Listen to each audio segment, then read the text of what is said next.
I do think it was the first step in the right direction because there's still a lot more investigation that needs to be done.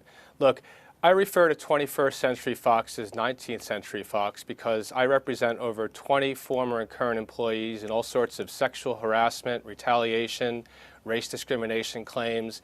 And the fact of the matter is that there's a lot that the British government doesn't know because so many people are bound by gag orders and confidentiality orders that the government really should ask 21st Century Fox to let people speak, to speak freely so they can make an informed decision as to whether they meet the broadcasting standards that the British people deserve. OK. Paul, tell Douglas why he's wrong. Well, I'm not here as a cheerleader for Rupert Murdoch. I'm a media commentator who's often been critical of the Murdoch empire. I've worked for it and against it. But I'm going to be very careful here.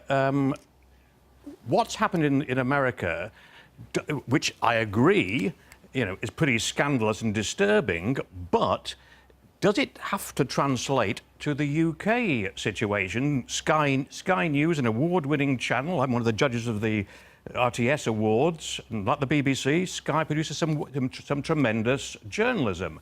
And as far as I can see, and as far as Ofcom seem to agree, there was not any evidence of undue pressure there or the sort of issues in the UK I guess that's that surround the US Douglas, operation. Do you think the Sky can't defend itself?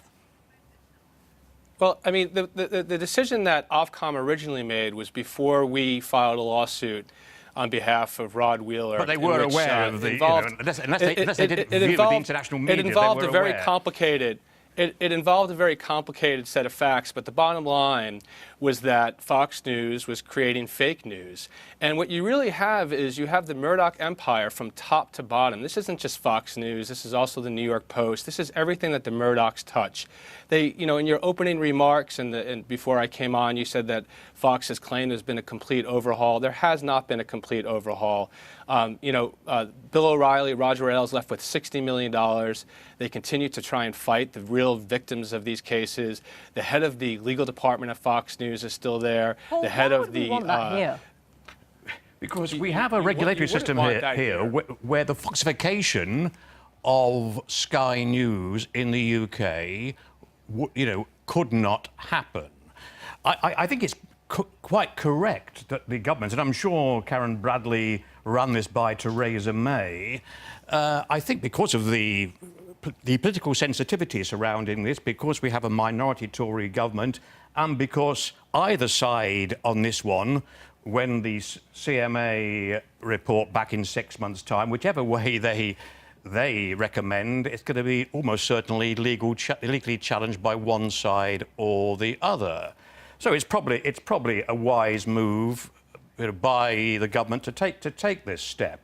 But you can't automatically say because of what's happened in the States is going to govern what happens in the UK. Dig on. Well, I mean, it's wise to do an investigation because they need a full set of facts. I mean, this isn't the first time the Murdochs have been in the news in the United Kingdom. I mean, of course not. Millie Dowler is still fresh on people's minds in 2011 when an investigation ensued.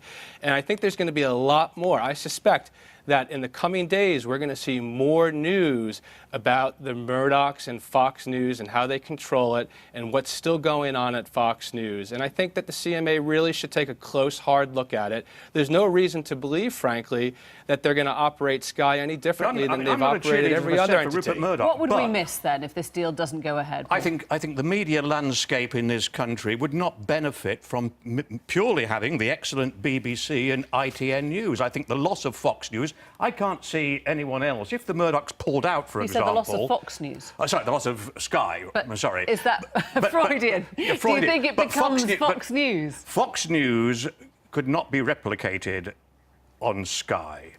So I think that the British media news landscape would suffer if Sky News disappeared. I can't see anybody else taking it on and investing in it. It's a loss maker in its own right.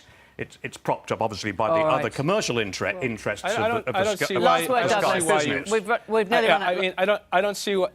Well, I just don't see why you reach that conclusion that they wouldn't operate Sky the way they operate Fox, which is to create divisiveness. You know, personally, I've received death threats because of this divisiveness that they create, and that's what you need to be really concerned about. All right. Thank you both very much. Thank you.